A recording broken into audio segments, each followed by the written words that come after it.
Brahmacharya, the foundation of spiritual life. Brahmacharya is a sine qua non of spiritual life. It is a great desideratum. It is of vital importance. Without perfect brahmacharya, you cannot have substantial spiritual progress. Abstinence or continence is the cornerstone on which the pedestal of moksha stands. If the cornerstone is not very strong, the superstructure will fall down when there is heavy rain. Even so, if you are not established in brahmacharya, if your mind is agitated by evil thoughts, you will fall down. You cannot reach the summit of the ladder of yoga or the highest nirvikalpa samadhi. There is no hope for you to have self-realization or knowledge of the self if you are not well established in brahmacharya. Brahmacharya is the master key to open the realms of eternal bliss. Brahmacharya is the very foundation of yoga. Just as a house that is built on a rotten foundation will surely fall down, so also, you will fall down from your meditation if you have laid no proper foundation, namely, the attainment of perfect brahmacharya. You may meditate for a period of 12 years, and yet, you will have no success in samadhi if you have not destroyed the subtle lust or the craving seed that lingers in the innermost recesses of your heart. Brahmacharya is the basis for the attainment of kaya siddhi. Complete celibacy must be observed. This is of paramount importance. By the practice of yoga the semen becomes transmuted into ojas sakti. The yogi will have a perfect body.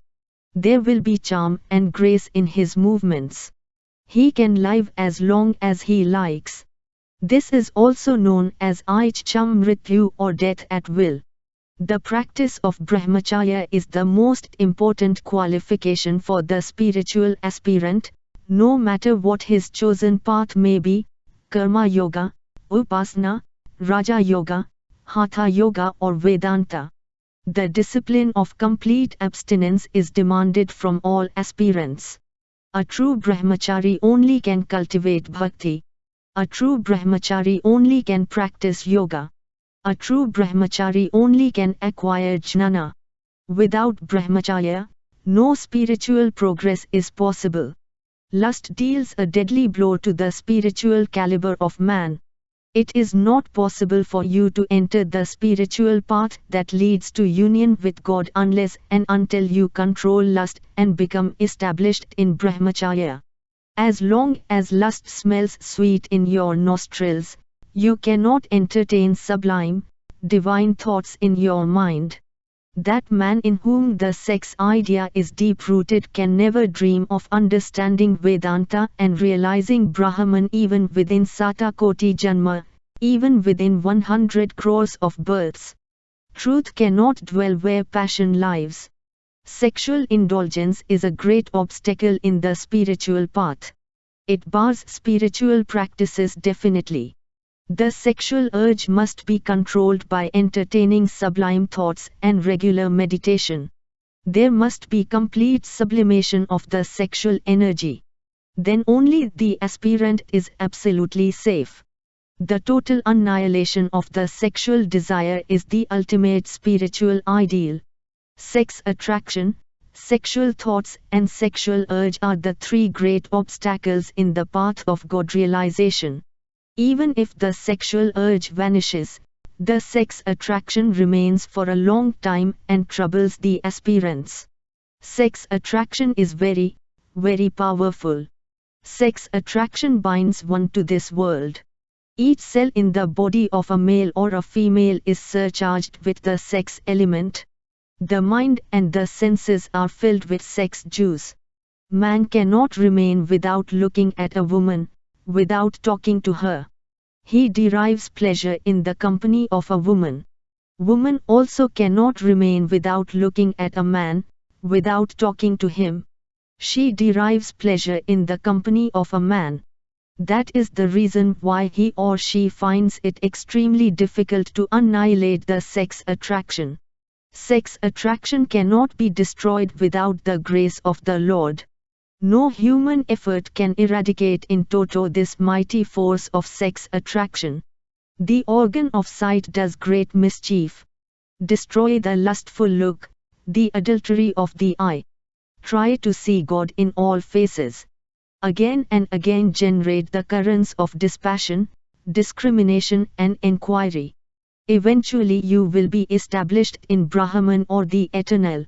Again and again generate sublime divine thoughts and increase your japa and meditation. The sexual thought will be annihilated. Of what avail is knowledge of the arts and sciences? Of what avail is reputation or titles? Of what avail is repetition of the Lord's name or meditation or inquiry of, who am I, if you become a slave of lust? Control this strong urge first by the rigorous penance of sense control. Before you take to advanced meditation, first become at least a strict physical celibate.